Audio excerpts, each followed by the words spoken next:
এখন ফুটি চিপস খেয়ে কমপ্লিট। আর রুটি রুটি তরকারি ওরা একটা কমন। হ্যাঁ আর যে আলুর পরোটা, তাই তো। তো মেয়ের যেহেতু ক্লাস 7 শেষ হয়ে গিয়ে এবার 8-এ উঠবে, সেই জন্য আমার সেকশনও চেঞ্জ হয়ে যাবে, বন্ধু বান্ধব সব চেঞ্জ হয়ে যাবে। তো এখন মনে পড়ছে ওর কে কী টিফিন আনতো, সব কিছু আর কি।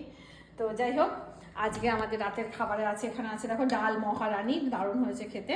গুনগুন রিভিউ দিয়েছে যে দারুণ হয়েছে, ও দুপুরবেলা ট্রাই করেছে, তাই তো। আর এখানে কালকে যে পনির বানিয়েছিলাম উপোস করতে, তো খাওয়া যায় না, সে পনির হয়ে গেছে আর কি। আমরা সবাই একটু একটু করে নিয়ে নিয়েছি। এবার গুনগুনকে দিয়ে দিচ্ছি হলো ডাল মহারানী। তুই তো খেয়েছিস আগে, তো ভালো লেগেছে, তাই তো। মানে নেক্সট আইটেম হবে পুঁই শাকের মহারানী। পুঁই শাক, তাই তো বানাবো পুঁই শাকের মহারানী। নিত্য নতুন আইটেম খেতে তো ভালোই লাগে, আর মহারানী মানে তো বিশাল ব্যাপার আর কি, তাই না। তো যাই হোক, এটা ডাল মহারানী হয়েছে। আর এখানে আছে দেখো বাটা মাছের পাতলা ঝোল জিরে আদা লঙ্কা দিয়ে। এটা আবার গুনগুন খায় না বাটা মাছ, মানে বাটা মাছ খায় না, আমাদের কাটা লাগে আর কি।